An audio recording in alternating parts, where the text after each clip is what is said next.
Hey guys, it is Mike with Become the Night. Welcome back to another episode of Ask a Music Snob. This is the show where if you guys follow me on Instagram, you can go to my story that I post every week, send me some questions that you want me to answer, and I may answer them on this show. There were a lot of really good questions this week, so if yours wasn't featured on this show, be sure you go ahead and ask it again next week. Let's get started. Opinion on H3H3 fuck-ups. Okay, I don't understand why this is an issue in the first place. I had almost considered making a video on it, but it's so off-brand and literally has nothing to do with music that I was just like, yeah, no, can't do that. 99% of what these guys are complaining about is total bullshit. So H3 doesn't post on their main channel anymore. Big fucking deal, it's their choice. You watch their shit for free and you're gonna complain when they don't do it anymore? Get fucked. H3H3 has advertisers on a podcast. God for fucking bid. It's not costing you a fucking cent. You can skip the ads. Shut the fuck up. When they went back and the first video they posted in a long time was an ad, probably not the best move. Adding insult to injury, that video was monetized with pre-roll ads. It's a little bit of a slap in the face. But that's really it. That's really the only fuck up they did, and it wasn't that bad. It was just like what the fuck, guys. It felt a little manipulative, I will say. Definitely didn't think things through very well, but you know, shit happens. I didn't fucking care personally. But like a bunch of this other shit that this dude Diesel Patches was complaining about, like, should they talk about politics? No, they shouldn't talk about politics. They have no idea what the fuck they're talking about. When you have that large of a megaphone, you should be more careful with the words you say, or at least know what you're talking about to a certain degree, or preface anything that you say with, hey, I don't know what the fuck I'm talking about. But yeah, what do I think of all the fuck ups? I think all of the little channels want to squeeze out as many of the views as they can out of this H3H3 hate, which again is manufactured rage. 99% of those videos have a rehashed or lukewarm bullshit pussy ass opinion that any dumbass could sit down in front of a microphone and record. So no, fuck your channel and fuck your stupid ass opinion and fuck your attempt at getting view grabbing. Since you parodied Alex Hefner, what do you think of Lost in Vegas? Okay, my first impression of Lost in Vegas is that they were mostly genuine from what I could tell and harmless. It was pretty clear that metal and prog is not their primary love in music. I haven't watched a ton of their videos, but I've watched enough to know that the guys seem genuine. As with any other reaction channel, it greatly bothers me when they use the entirety of a song or a video in their reaction. As a matter of fact, I fucking despise the word reaction. A big difference between a channel like Alex Hefner's and Lost in Vegas is Lost in Vegas, while they have 500,000 subscribers, knows that they're going to get a lot of views on their metal videos, but also isn't afraid to do other genres of music, like the music that they love. Back when I was actually keeping tabs on their growth, their metal videos would get hundreds of thousands of views, their hip-hop videos would get under 10,000 views. And it didn't seem like they gave that much of a shit one way or the other because they were enjoying themselves. That feels more genuine to me. I think that they just enjoy doing what they're doing because they have a good fucking time doing it and they like the community aspect of it. The jury is still out for me on whether it's genuine or not, but at the same point, I don't really give that much of a fuck. How do you stay positive during tough times? Gratitude. If there's any album you can erase from your memory to listen to it again for the first time, what would it be? 100%, without a doubt, Blackwater Park. The first time I listened to Blackwater Park, I was high as fuck. It absolutely blew my mind open as far as the possibilities of music. It was the first album that got me to appreciate growl vocals, like really a lot of the death metal gross growl vocals.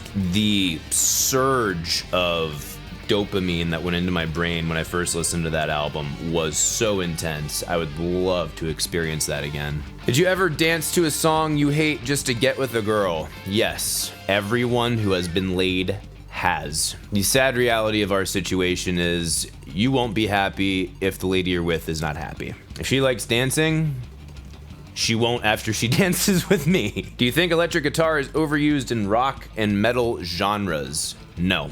I think we've pretty much established that the timbre of an electric guitar is part of what makes it rock. Even the bands that do not have electric guitars in them try to mimic that timbre. It's like saying, are strings overused in a symphonic orchestra? It's kind of built into the definition. You've said in the past you don't like black metal. Why is that? Because it sounds like shit. Now, again, this is a hashtag not all, but this is a general rule. They have purposefully poor production on their albums. The guitar tone is way over distorted in the high mids and even highs, and even like highs and presence and everything, to make this what is supposed to feel atmospheric and usually just feels like mush on my ears. Extreme amount of overuse of double kick. Fucking despise these vocals. It's one thing to do a metal growl, most of them do a scream. I fucking hate most metal screams. Also, black metal is littered with satanic themes. Not my thing at all. The composition, normally not very complicated, just big chords and maybe adding a minor, not a minor seventh, an add 9, or I guess a minor or major seventh every once in a long while, just to kind of build out the sound space, and all they do is play that shit on trem really fucking quick over and over again. There's typically not a really good sense of rhythm. I am very rhythmically focused. I can keep listing off reasons that I think it sounds like shit, but that's most of it. First celebrity crush, the Pink Ranger Kimberly from the original Power Rangers. Do you have perfect pitch? No. I have very strong pitch recognition. I do not have perfect pitch. I actually made an entire video about that. If you would like to learn more, you can go ahead and check that out. What other forms of art are you interested in? I can get down with some film. I'm interested in how it's made and everything, and the entire process from top to bottom. I'm still learning a lot about it. I'm not remotely as interested in it as music, but I do find it very interesting and also entertaining to hear people talk about it. Also video games. I like learning things about video games. Not to mention, obviously, enjoying both of these arts. What was your first job and how did you get it? My first job was working as a messenger in the state capital of Pennsylvania. My dad is a retired lobbyist working at the state level in the legislature. He knew people and they got me a job, a summer job when I was 15. Easiest job I have ever had. Got to learn a thing or two, got to talk to some legislators, got to mosey about and learn some stuff. How does one get in touch with the local music scene?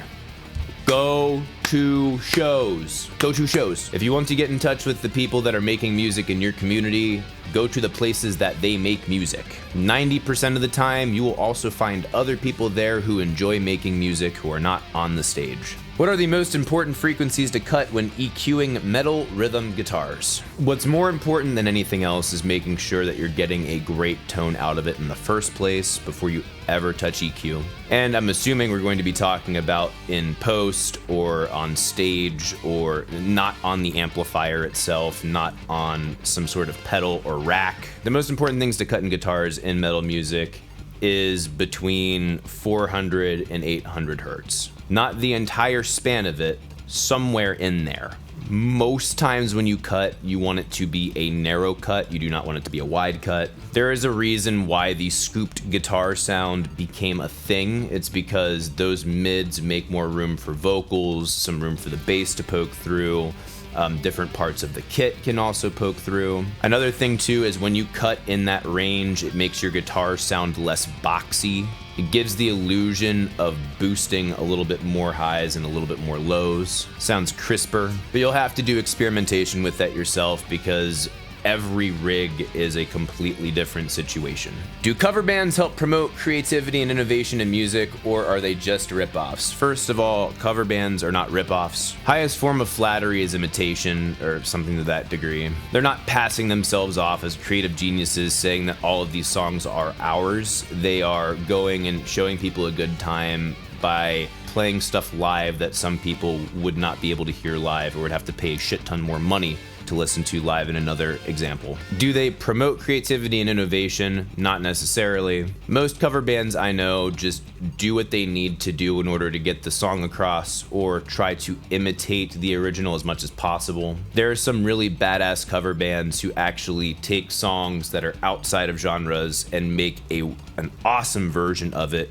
in a new genre. That I think absolutely does promote creativity and innovation. But again, I mean, it's way too specific of an instance. I mean, they're not ripoffs. They're definitely not ripoffs. That is it for Ask a Music Snob. Thank you guys so much for watching. Please follow me on Instagram. Keep your eye out for the story. I am offering guitar lessons. If you would like guitar lessons, go ahead and email me, becomethenight@gmail.com. Also, please support me on Patreon. This is the only way I can keep YouTube my job. You can follow me on Instagram, Twitter, and Facebook at Become the Night. Thank you guys so much for watching. See you in the next video. Rock on!